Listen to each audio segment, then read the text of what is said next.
आज तुम देखोगे तब क्या होता है जब 5 लड़के एक ऐसे स्कूल में जाते हैं जहाँ चारों तरफ सिर्फ लड़कियाँ हैं। तो इन सभी के अंदर का ठरकी लोंडा बाहर आ जाता है और ये लड़कियों को छुपकर देखने की कोशिश करते हैं, कभी चेंजिंग रूम में तो कभी टॉयलेट करते हुए। अबे गिर मत जाइयो वहाँ से। जब लड़कियाँ इन्हें देख लेती है ये सब करते हुए तो वो उन्हें पनिश करती है स्कूल के प्रिजन में डालकर। लेकिन फिर भी ये लोंडे सुधरते नहीं है और पहले से ज्यादा ठरकी बन जाते हैं। तो ये है प्रिजन स्कूल, जिसका नाम ज्यादातर लोग जानते होंगे इसके अंदर के कंटेंट की वजह से। लेकिन क्या तुम्हें इसके एनिमे के बाद की स्टोरी पता है, खासकर इसकी एंडिंग जो सच में डार्क है। चलो शुरुआत से शुरू करते हैं। कहानी स्टार्ट होती है गर्ल्स बोर्डिंग स्कूल से, जो अब गर्ल्स स्कूल नहीं रहा क्योंकि वहाँ आ चुके हैं ये 5 लड़के हैं, जिसमें से एक है कियोशी, जो अपने स्कूल के पहले दिन में ही एक लड़की पटा लेता है। एक सेकेंड, ये लड़की इसे एक सुमो वाले इरेजर की वजह से भाव दे रही है। खैर इसके बाद होता क्या है, वो लड़की कियोशो को अपना नाम बताती है चियो, और वो अभी बहुत ज्यादा खुश है क्योंकि उसका क्लासमेट भी एक सुमो फैन है। इसके बाद ये दोनों सुमो को लेकर कई सारी बातें करते हैं, जहाँ ये लड़की बातों बातों में कियोशी से एक सुमो डेट के लिए पूछती है। नहीं, ये दोनों नहीं लड़ने वाले हैं, ये बस एक सुमो मैच देखेंगे। लेकिन वेट, कियोशी यहाँ है तो वो चारों कहाँ हैं? वेल, वो चारों मिलकर एक प्लान बना रहे होते हैं कैसे जब लड़कियाँ रात में नहाने जाएंगी तो वो उन्हें देखेंगे कपड़े बदलते हुए, और यही प्लान वो बाद में कियोशी को भी बताते हैं और वो भी मान जाता है।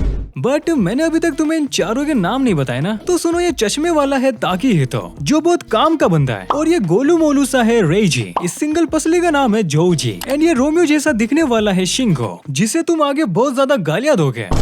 खैर अब रात होती है और ये पांचों प्लान के मुताबिक स्कूल की बिल्डिंग पर होता है, जहाँ पर काइंड ऑफ इन्होंने 2 फोन्स को लेकर आपस में ही वीडियो कॉल किया होता है, ताकि जब वो एक फोन को रस्सी की हेल्प से गर्ल्स चेंजिंग रूम के विंडो पर ले जाए तो दूसरे फोन में वो सब कुछ देख पाए जो उन्हें देखना है। लेकिन यहाँ पर वो फोन को एक सही एंगल पर नहीं रख पा रहे होते हैं। तो कियोशी सामने आता है और कहता है लोंडो साइड हो जाओ, अब मैं ट्राई करूंगा। बट कियोशी के छूते ही फोन गिर जाता है लड़कियों के चेंजिंग रूम में और इन पांचों की फट जाती है। अबे साले ये क्या किया तूने? इससे पहले फोन को कोई देखता कियोशी उसे लेने के लिए चला जाता है क्योंकि उसी ने ही गिराया है, और कियोशी फोन लेकर वहाँ से निकलने ही वाला होता है। वहाँ चियो आ जाती है और इस बेचारे की पहले से ज्यादा फटने लगती है। अगर इसने देखा तो सबसे पहले स्कूल में बेइज्जती होगी और ये जो लड़की मुझे इतनी मुश्किल से मिली है वो भी छोड़ देगी। पर होता इसका उल्टा है, चियो इसे अपनी एक दोस्त समझ लेती है और साथ में नहाने के लिए कहती है, तो दोनों कपड़े चेंज करते हैं ताकि ये नहा सके। और जो चीज कियोशी फोन में देखने वाला था अब वो अपने सामने देख रहा था। लेकिन अभी तक इस लड़की को ये पता क्यों नहीं चला ये लड़का है? अंधी है क्या? हम देखते हैं चारों शौक है, जो कुछ भी कियोशी के साथ हो रहा है उसकी वजह से। तो ये भी लड़कियां बनकर गर्ल्स बाथरूम में जाने का डिसाइड करते हैं, और वो जा पाते हैं उससे पहले वहाँ पर आ जाती है ये इटाची की बहन, जो आते ही इन पर अपने कौवों से हमला करती है। सालों लड़कियों को नहाते हुए देखोगे ये लो। फिर ये लड़कियां बताती है वो अंडरग्राउंड स्कूल काउंसिल से है, जो मेनली अभी अभी लड़कों के लिए बनाई गई है ताकि लड़कों में से जो भी गलती करे उन्हें ये सजा दे पाए। लेकिन इसका मतलब ये थोड़ी है तुम उन्हें सीधा पिलर से लटका कर मारो, कम से कम कपड़े तो पहना दो। फिर अंडरग्राउंड काउंसिल की एक मेंबर उनसे पूछती है तुम्हारे साथ एक लड़का और भी था, वो साला कहाँ? इधर साइड में कियोशी छुपकर ये सब देख रहा होता है। तभी उसके पीछे से एक लड़की की आवाज आती है, तो वो पीछे मुड़कर पूछता है कौन हो तुम? तो वो कौवे वाली लड़की कियोशी के हाथ में एक बुक दे देती है, इसे पढ़कर तो खुद जान ले,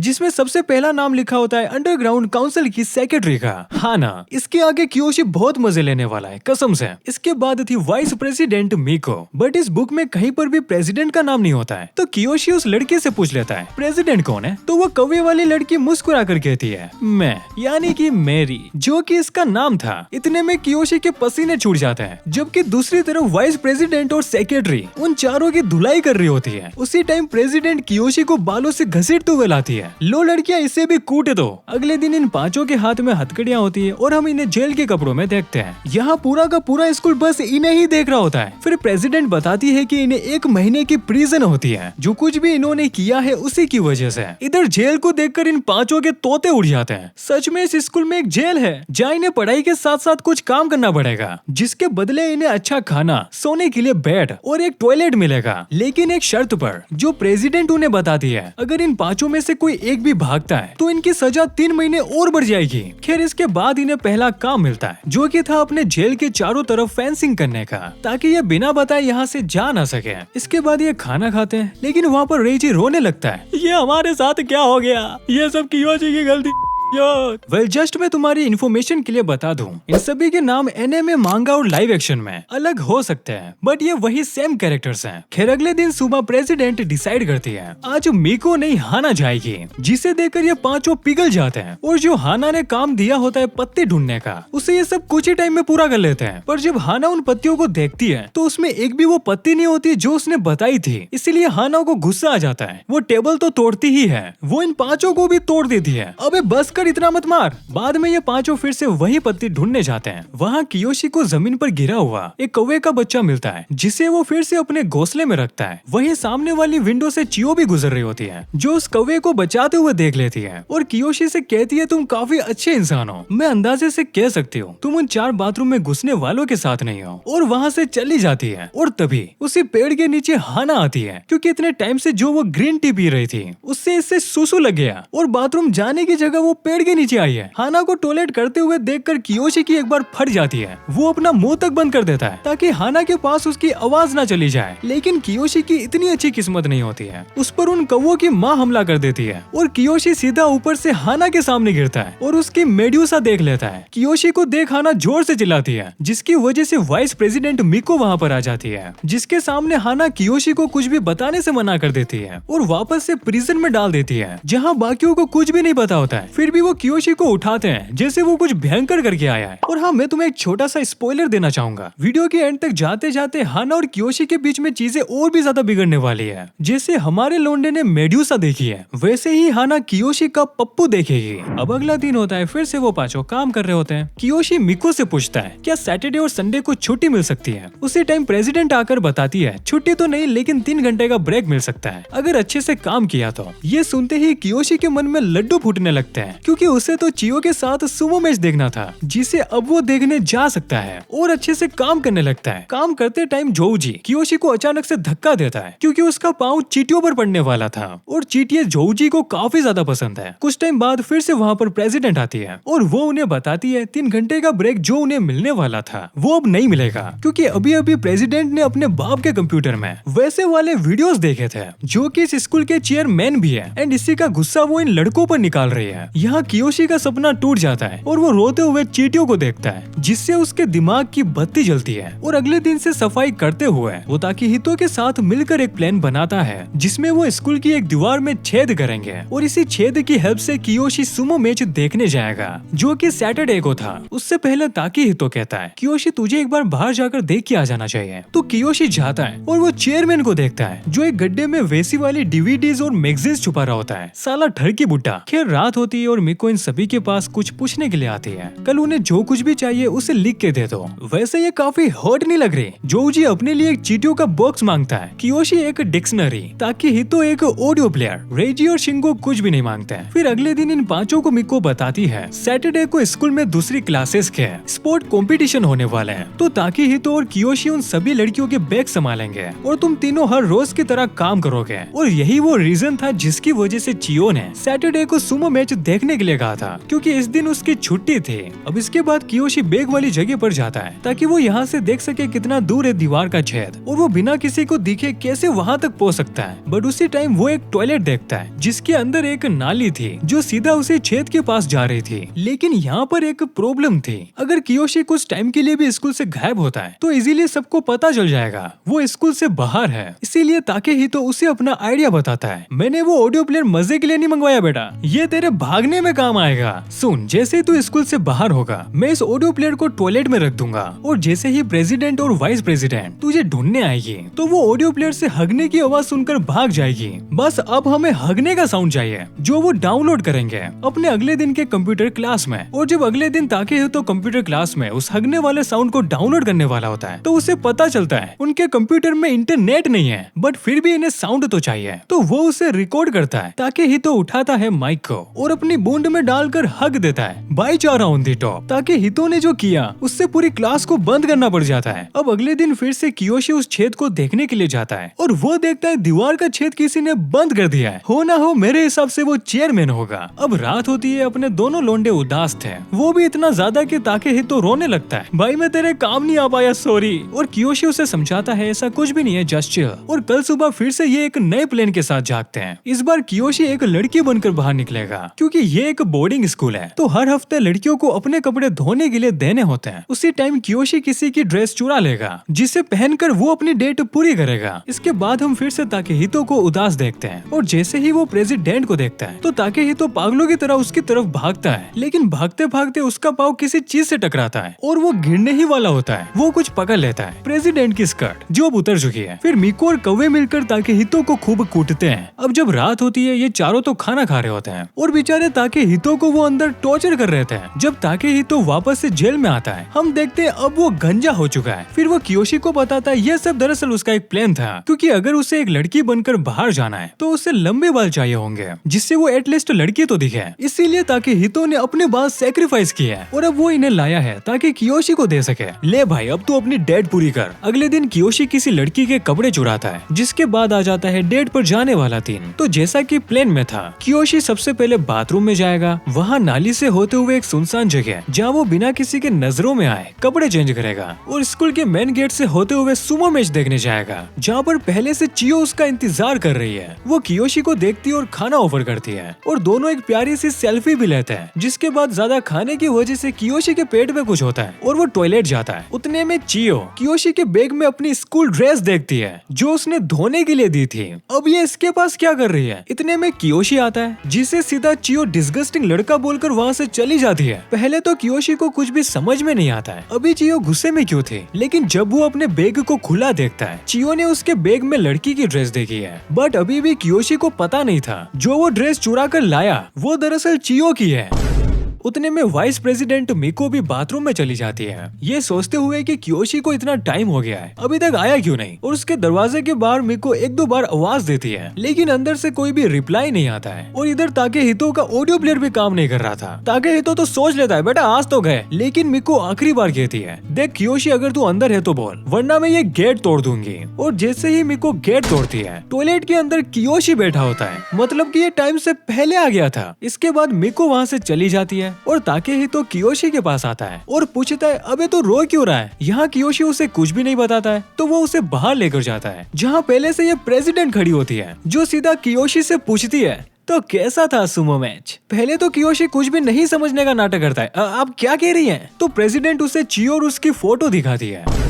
और हाँ, एक इम्पोर्टेंट चीज, चियो और कोई नहीं प्रेसिडेंट की बहन है, जिसकी वजह से प्रेसिडेंट कियोशी को बाहर निकालने ही वाली होती है। वहाँ चियो आ जाती है और उसे बचा लेती है। अगर कियोशी गया तो मैं भी स्कूल से बाहर जाऊंगी। फिर बाद में हम इन तीनों को एक रूम में देखते हैं, जहाँ ये सब मिलकर एक ऑपरेशन के बारे में बात करती है, जिसका नाम DTO था। और इसकी फुल फॉर्म क्या होगी गेस करो? चलो मैं ही बता देता हूँ, डॉग्स ट्रांसफर ऑपरेशन। मतलब कि DTO उन 5 लड़कों के लिए है, जिसका यूज करके वो इन्हें स्कूल से बाहर निकालेगी। और ये भी होगा जब इन 5 में से कोई इनकी एक हेल्प करेगा, और वो चुनती है शिंगो को। अब समझ में आया मैं तुम्हें पहले क्यों कह रहा था, आगे तुम इसे गाली देने वाले हो, वो इसी वजह से। अब जहाँ ये तीनों मिलकर प्लान बना रही थी, उधर इन 5 में से 2 रेजी और जोजी आपस में ही लड़ रहे होते हैं। लड़ भी क्या रहे थे, मार तो सिर्फ एक ही रहा था, क्योंकि इस मोटे ने जोजी के चीटियों का बॉक्स गिरा दिया होता है, और इसी का गुस्सा वो रेजी को मार कर निकाल रहा होता है। अब अगला दिन होता है। प्लान के मुताबिक मिको शिंगो को बुलाती है और कई सारे खाने का ऑफर देती है, जो देखकर शिंगो उसकी साइड हो जाता है। और मिको के पूछने पर सबसे पहले जोजी की चीटियों वाली वीकनेस बताता है। इसी का यूज करके प्रेसिडेंट एक प्लान बनाती है। जब जोजी अपनी चीटियों के साथ खेल रहा होता है, तो शिंगो उसे अपने पास बुलाता है। उतने में इस प्रेसिडेंट का कौवा उन चीटियों पर हमला कर देता है, जो देखकर जोजी का दिमाग खराब हो जाता है, क्योंकि उसके प्यारी चीटियों को इस लोंडिया का कौवा मार रहा होता है। तो वो ये देखकर सीधा एक लकड़ी का टुकड़ा उठाता है और उससे प्रेसिडेंट पर हमला करने ही वाला होता है। कियोशी बीच में आ जाता है, और अब तुम देख सकते हो वो लकड़ी का टुकड़ा किस जगह है, कियोशी के बूंद में। क्योंकि अगर जोजी गलती से भी प्रेसिडेंट को चोट पहुंचा देता, तो इन 5 को सीधा स्कूल से बाहर कर देते हैं। लेकिन ये होने से अभी कियोशी ने बचा लिया। जैसा कि शिंगो अंडरग्राउंड काउंसिल की हेल्प कर रहा है, तो उसे टाइम टाइम पर ये लड़कियां बाहर भी जाने देती है, जहाँ शिंगो भी एक लड़की पटा लेता है और उसके साथ एक मूवी डेट फिक्स करता है। फिर ये लड़कियां अपना अगला टारगेट रेजी को बनाती है, क्योंकि प्रेसिडेंट ने रेजी की नोटबुक पढ़ी थी, जिसमें क्लियर रेजी ने लिखा था उसे मिको के हाथों से मार खाने में मजा आता है, और साथ ही उसके बूट अंगूठे चाटने में, क्योंकि यही टाइम था जब वो मिको को और अच्छे से देखता है। मोटे तो कतई नॉटी नहीं हो रहा। इसी के बाद से मिको रेजी को मारना बंद कर देती है और उसके सामने अपने कपड़े के बटन लगाकर घूमती है, बस 2 से 4 दिन मार नहीं खाने की वजह से। मोटे की हालत ऐसी हो जाती है, अरे इसके साथ कुछ उल्टा नहीं हो रहा। उधर शिंगू का मूवी वाला दिन भी आ जाता है और वाइस प्रेसिडेंट उसे 3 घंटे का टाइम देती है और ये भी बताती है अगर तेरा टाइम 1 सेकंड से भी ज्यादा हुआ वापस आने में तो तू सीधा स्कूल से बाहर। लेकिन फिर भी ये गोचू ज्यादा है फिल्म देखने, क्योंकि लड़की बुला रही है। फिर हम वापस से रेजी को देखते हैं जिसे मिको आवाज लगाती है, पनिशमेंट टाइम रेजी आ जाओ। ये सुनते ही किसी ज़ॉम्बी की तरह रेजी उस आवाज के पीछे जाता है और जैसे ही वो बाहर निकलता है उसके सामने खड़ी होती है मिको। उसे देखकर रेजी लार टपकाने लगता है और सीधा उसकी तरफ भागता है, लेकिन रास्ते में तार आ जाते हैं जिसमें रेजी फंस जाता है और मिको उसे अभी भी लगातार घेरी होती है। रेजी थोड़ा सा और पास आओ, जो सुनकर इतने में वो तीनों भी बाहर आ जाते हैं। बट यहाँ वो कुछ करते हैं उससे पहले रेजी फेंसिंग तोड़ देता है, जो कि सीधा सीधा एक रूल का ब्रेक होना था। मतलब कि रेजी ने प्रिजन से भागने की कोशिश की, इसकी सजा तो उसे मिलेगी ही। लेकिन अभी तक हमारा रोमियो भी नहीं आया है, वो अभी भी मजे कर रहा है, वो भी उस लड़की के साथ जिसे प्रेसिडेंट ने ही भेजा है, जिसका काम है बस शिंगो को लेट करना ताकि एक तीर से 2 शिकार हो। बट वो लड़की अच्छी होने की वजह से शिंगो को सब कुछ सच बता देती है, तो शिंगो दौड़ते हुए स्कूल आता है और फेंसिंग से वो प्रिजन में जाता। उतने में उसका टाइम खत्म हो जाता है, जिसका क्लियर मीनिंग था अब इन 5 को स्कूल से निकाला जाएगा। तो मिको शिंगो को लात मारकर अंदर लाती है, जिसे बाद में ये चारों मार मार कर और भूत बना देते हैं। अब चेयरमैन इन 5 को बुलाता है, जहाँ पहले से अंडरग्राउंड काउंसिल की मेंबर्स और चियो होती है। चियो अपने डैड को ऑपरेशन डीटीओ के बारे में बताती है, कैसे इसी से इन बेचारे लड़कों को फंसाया जा रहा है। तो प्रेसिडेंट कहती है डैड अगर ऐसा है तो एविडेंस ढूंढ लो, जो पहले ही इन लोगों ने मिटा दिया है। इसी वजह से प्रेसिडेंट वापस से कहती है, इस बार डैड नहीं चेयरमैन बोलकर, अब रूल्स के हिसाब से आपको इन्हें स्कूल से निकाल देना चाहिए। जिस पर चेयरमैन कहता है ओके अगले हफ्ते मीटिंग करके इन्हें निकाल देंगे। ऐसे इन 5 लोंडो की फील्डिंग सेट हो जाती है। अब बाद में ये तीनों खुशी से पार्टी करती है और वो 5 ये सोचकर दुखी हो रहे थे अब वो प्यारी प्यारी लड़कियां नहीं देख पाएंगे। तो कियोशी कहता है तुमने सुना ना, चियो ने कहा था इन सभी ने हमें एक प्लान से फंसाया है, तो हमें बस यही प्लान चेयरमैन के सामने लाना है। और शिंगो भी कहता है मैंने डीटीओ के मेल्स मिको के कंप्यूटर में देखे थे, लेकिन शायद अब तक उसने डिलीट कर दिया होंगे।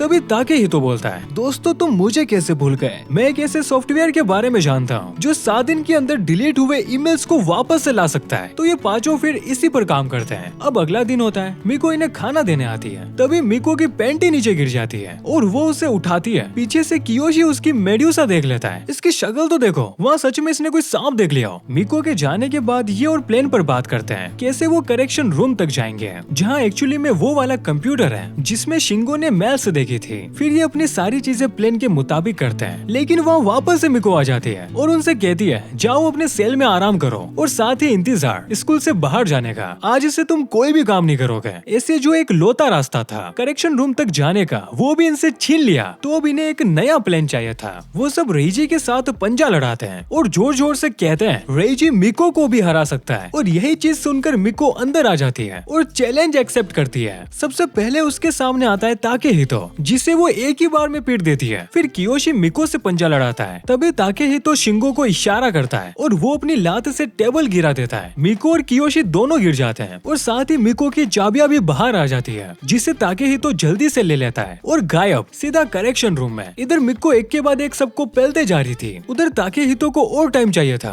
अब लास्ट में रेजी मिको से पंजा लड़ाता है। शुरुआत में वो अच्छी टक्कर दे रहा था, लेकिन बाद में वो भी पिट जाता है और जोर से चिल्लाती है मैं इस स्कूल में सबसे ज्यादा पावरफुल हूँ। बट एक सेकंड मेरी चाबियां कहाँ गई? पीछे से ताकेहितो चाबियां देता है, ये लो मैडम कीज। अब इसके बाद मिको वहाँ से चली जाती है और सब लोंडे ताकेहितो से पूछते हैं काम हो गया? ताकेहितो कहता है मैंने अभी तक सिर्फ सॉफ्टवेयर ही डाउनलोड किया है, जिसका मतलब है कि ताकेहितो को ईमेल्स नहीं मिली है। अब रात होती है, 5 लड़के अपने फेथ को एक्सेप्ट करते हैं। अब उन्हें यहाँ से जाना ही पड़ेगा। अगले दिन ये हर रोज की तरह सेल की सफाई करते हैं और हम क्लियर देख पाते हैं ताकेहितो पागल हो चुका है। फिर मिको आती है, इन सभी से रात के खाने के लिए पूछती है तुम आखिरी बार इस स्कूल में क्या खाना चाहोगे? सब अपनी अपनी फेवरेट चीज बता देते हैं और ताकेहितो मांगता है ग्रास होपर्स, मतलब कि वही छोटे छोटे जानवर जो घास में कूदते रहते हैं। इसके बाद मिको रात का खाना लाती है, जिसमें कियोशी को एक मैसेज मिलता है जो कि होता है चियो का। अब ये क्या था तुम आगे समझ जाओगे। उधर ताकेहितो जैसे ही उन ग्रास होपर्स को खाता है वो नीचे गिर जाता है, उसका स्वाद इतना घटिया था। छी छी ये क्या खिला दिया बे?